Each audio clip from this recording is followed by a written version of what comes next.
Good morning, Malchus. We know you were in the garden when Jesus was arrested, but we really know very little about you. Could you start by just telling us a little bit about yourself? I'm not really an important person. I'm not one to call attention to myself. I was a simple servant and a guard in the service of the high priest. It was not a glamorous job, but I got along. I did my job, and I don't really deserve to be in the spotlight. The only thing that I have to tell is how my life changed by a simple act of kindness. But you were an important part of Jesus' story. Can you tell us about that? I remember seeing Jesus that night in the garden, but I remember seeing him before. I'd gone with the Pharisees and leaders many times before when they were looking for find something to use against him.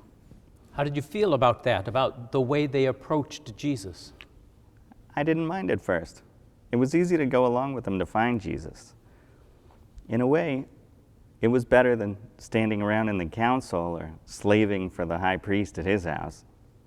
But your attitude changed. I heard Jesus' answers. I saw the way he dealt with people in need. It began to trouble me that the leaders were so dead set against him. I didn't see anything wrong with what he did or said. I guess they thought he was some kind of a threat. Certainly the word got around that his followers wanted to make him a king, to start a revolt, and to kick out the Romans. How did you feel about that? I certainly had no love for the Romans. They oppressed us, treated us like slaves. But I wasn't sure what would happen to my job if Jesus' followers were successful in putting him in some kind of a throne. I wasn't sure how I felt about that. And yet, you did go with the religious leaders to the garden to arrest him. It was my job. What could I do? I had to go along. We were expecting trouble. We knew that at least some of his followers were armed.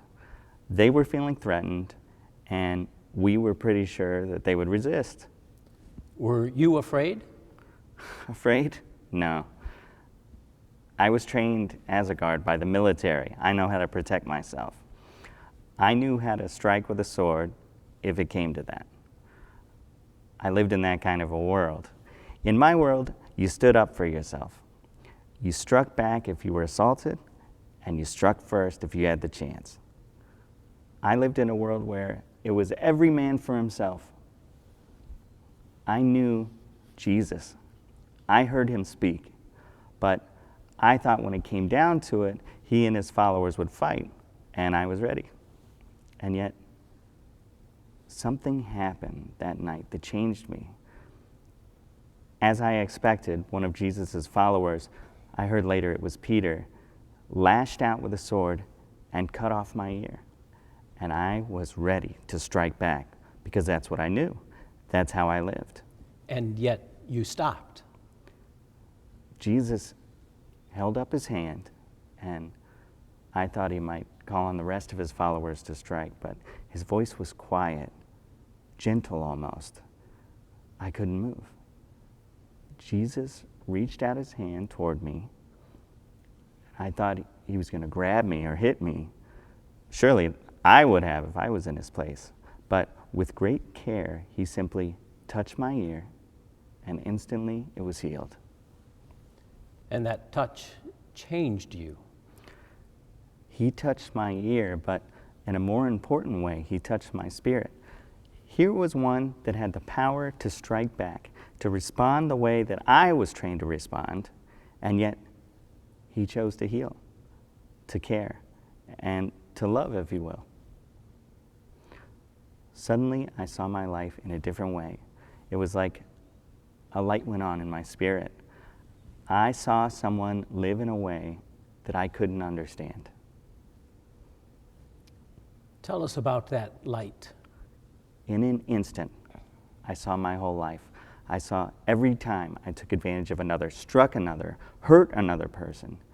I saw the struggle my life had been and the choices I had made to get ahead, at least as I saw it. And suddenly, it all seemed dark and empty. I saw a different way to live. So how has it changed you? well, I'm not much good as a guard anymore. I can't wield the sword in my hand or the hate in my heart anymore. I saw a way of compassion, of love, and I make different choices now. Is your life easier now? Easier? No. In some ways it's harder. But I find the face of Jesus in my eyes when I'm tempted to ignore the needs of others, to strike back when I'm hurt, to get revenge when I'm insulted or injured. I see the face of Jesus, and he calls me to make a choice of compassion and mercy. I know this.